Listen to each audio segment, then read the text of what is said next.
বিয়েবাড়ি যাওয়ার জন্য তৈরি হতে হতে স্নেহাকে ফোন করলো রিজু। কখন ফেরার কথা তোমার? কটা বাজে খেয়াল আছে? সরি গো, আজ অফিসে কাজের চাপ একটু বেশি। থাক, তুমি একাই রোজগারে, আমরা তো সব বেকার। বাদ দাও, এখন তোমার ঘ্যান ঘ্যানানি শুনতে ভালো লাগছে না। আমি আধ ঘন্টার মধ্যেই ঢুকে যাচ্ছি। তারপর 2 ঘন্টা ধরে চলবে তোমার মুখ পালিশ।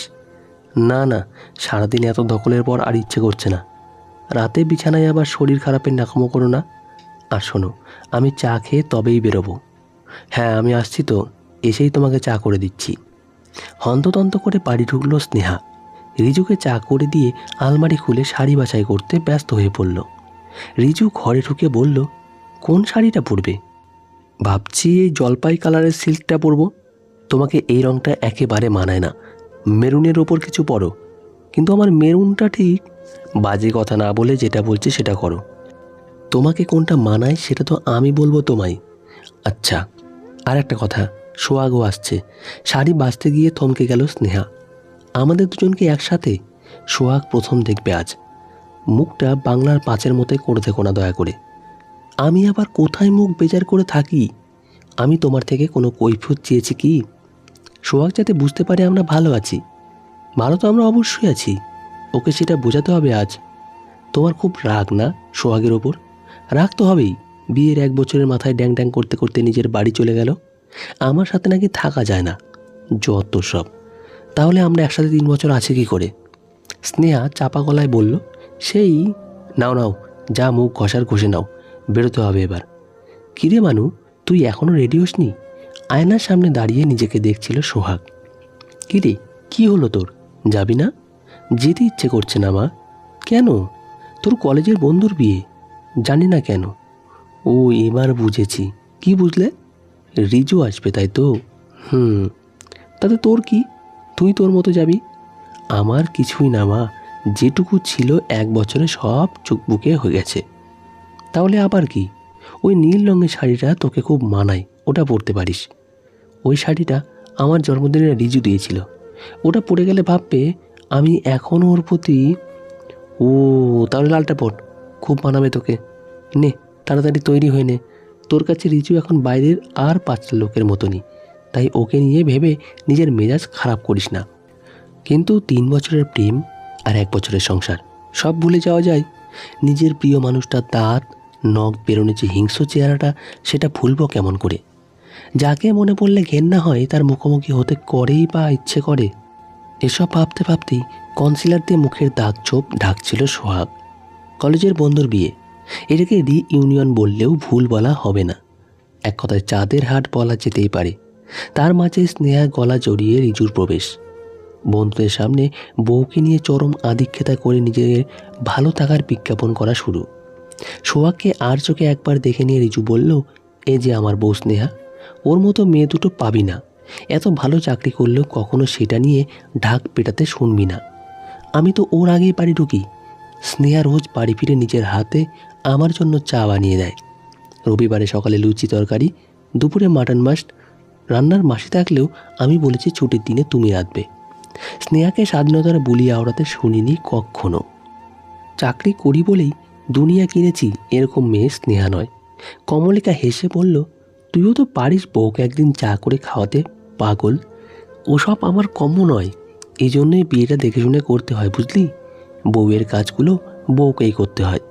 সোহাগের রিজুর কথাগুলো শুনতে অসহ্য লাগছিল, কিন্তু উপায় নেই। সরে আসাটাও দেখতে বাজে লাগে। বন্ধুরা, সকলেই ওদের 1 বছরের দাম্পত্যের গল্পটা জানে, কিন্তু কেউ ওরা এসব নিয়ে কখনোই কোনো আলোচনা করে না। কমলিকা মুখ বেঁকিয়ে বলল, তোর দেখে শুনে বিয়ে করা মানে তো বউকে খাটিয়ে নিজে বিন্দাস থাকা। অনুপম বলল, তোরা থামবি? সোহাগ কেমন আছিস রে? সোহাগের নাম শুনতেই চোখ তুলে তাকালো স্নেহা। রিজুর বাড়িতে সোহাগের স্মৃতির ছিটে ফোটাও কোথাও লেগে নেই। সোহাগকে দেখার বড় ইচ্ছে ছিল স্নেহার, কিন্তু এতজনের মধ্যে ঠিক বুঝে উঠতে পারছিল না। সোহাগ হেসে বলল, ভালো আছি রে, একদিন আয় না তোরা আমার বাড়ি। রিজু মুচকি হেসে বলল, আমাকেও বলবি নাকি? আসতেই পারিস স্নেহাকে নিয়ে। থাক বাবা, তোর মতো মহিষী নারীর বাড়ি গিয়ে কাজ নেই স্নেহার। আমার ভালো বউটার মাথাটা বিগড়ে যাবে। সোহাগকে অবাক চোখে দেখছিল স্নেহা। কথাবার্তায় কোথাও কোনো জড়তা নেই, পুরনো সব কিছু ঝেড়ে ফেললে তবেই এই আত্মবিশ্বাস জন্ম নেয়। শাড়ির সেফটি পিনটা বড় জ্বালাচ্ছে সোহাগকে। বাথরুমে গিয়ে শাড়ির আঁচল ঠিক করতে ব্যস্ত হয়ে পড়ল সোহাগ। আমি হেল্প করতে পারি, কিন্তু সোহাগ আয়নার দিকে তাকিয়ে দেখল পেছনে স্নেহা দাঁড়িয়ে। স্নেহার দিকে তাকিয়ে এক গাল হেসে সেফটি পিন স্নেহার হাতে তুলে দিল সোহাগ।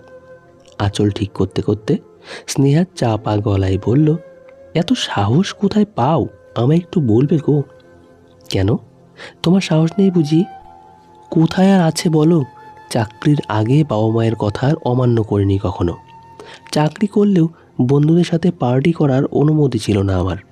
অফিস থেকে বাড়ি আর বাড়ি থেকে অফিস, এই ছিল আমার জীবন। আর এখন রিজুকে না বলতে পারি না, অথচ আমি স্বনির্ভর নারী। নিজে যা রোজগার করি তাতে খুব ভালোভাবে থাকতে পারি, কিন্তু তাও কখনো একা থাকার কথা, সংসার ভাঙার কথা ভাবতে পারি না। লোকে কি বলবে এই ভয় চেপে ধরে আমায়। রিজুর অন্যায় আবদার মুখ বুজে মেনে নেই। কেন মানো? ভালোবাসো তাই? ওই যে একটা কথা আছে না, শুধুমাত্র অর্থনৈতিক দিক থেকে স্বনির্ভর হলে চলে না, মানসিক দিক দিয়ে স্বনির্ভর হতে হয়। আমাদের পাড়ায় অনেক হাউসওয়াইফ আছে যারা আমার চেয়ে অনেক বেশি স্বাধীন। তাই মাঝে মধ্যে মনে হয় নিজের পায়ে দাঁড়িয়ে বা কী লাভ হলো। আগেও পায়ে শেকল ছিল, এখনও আছে। তোমাকে দেখে খুব ভালো লাগলো। মেয়েদের ঠিক এমনটাই হওয়া উচিত। তুমিও খুব ভালো স্নেহা, তবে রিজুকে কেন পছন্দ করলে সেটাই আশ্চর্যের। আমিও ভাবি মাঝে মধ্যে, কিন্তু বাঁধন ছেড়ে বেরোনোর সাহস নেই যে। তোমার হাতের কালশিটেগুলো আমার খুব চেনা। সময়ের সাথে সাথে এগুলো একদিন মিলিয়ে যায় ঠিকই, কিন্তু রেস থেকে যায় আজীবন। বাঁচতে হলে বাঁচার মতো করে বাঁচো। ভালো থেকো, চলি। মাথা উঁচু করে সদর্পে বিয়েবাড়ি থেকে বেরিয়ে আসছিল সোহাগ।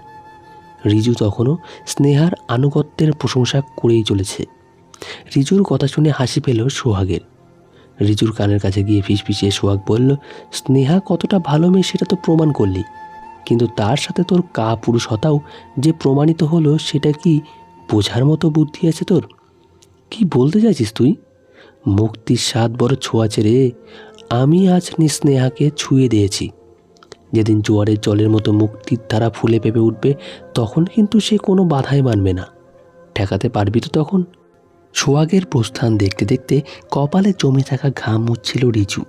স্নেহা দেখছিল নিজের হাতের কালশিটেগুলো। তো বন্ধুরা, আজকের গল্পটি এই পর্যন্তই। ভালো লাগলে লাইক করবেন। ধন্যবাদ সকলকে। ভালো থাকবেন।